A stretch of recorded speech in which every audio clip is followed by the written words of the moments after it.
ஸ்பேடெக்ஸ் ஏ மற்றும் ஸ்பேடெக்ஸ் பி ஆகிய இரு விண்கலன்கள் PSLV-C-60 ராக்கெட் வழியாக இன்று விண்ணில் ஏவப்படுது. கவுண்டவுன் நேற்றே தொடங்கிய நிலையில் இன்று இரவு 9:58 மணிக்கு இது விண்ணில் ஏவப்பட இருக்கு. இந்திய விண்வெளி ஆய்வு மையமான இஸ்ரோ விண்வெளித்துறையில் உலகமே வியக்கும் அளவுக்கு பல்வேறு சாதனைகளை செஞ்சு வர்றாங்க. இந்த நிலையில தான் இன்று ஆந்திர மாநிலம் ஸ்ரீஹரிகோட்டா சதீஷ் தவான் விண்வெளி ஆய்வு மையத்தில் உள்ள 2வது ஏவுதளத்திலிருந்து PSLV-C-60 ராக்கெட் இன்று இரவு 9:58 மணிக்கு விண்ணில் ஏவப்பட இருக்கு. இதற்கான இறுதிக்கட்ட பணியாக 25 மணி நேர கவுண்டவுன் நேற்று இரவு 8:58 மணிக்கு தொடங்குச்சு.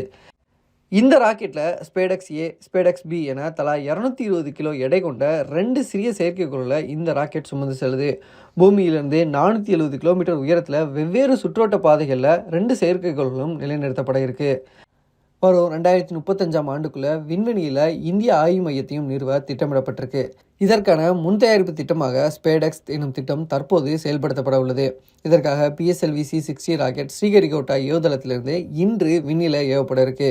நிலவை ஆய்வு செய்யவும், ஆய்வு மாதிரிகளுடன் பூமிக்கு திரும்பவும், விண்வெளி ஆய்வு மையம் அமைக்கவும் இந்த தொழில்நுட்ப பரிசோதனை உதவும்னு சொல்லப்படுது.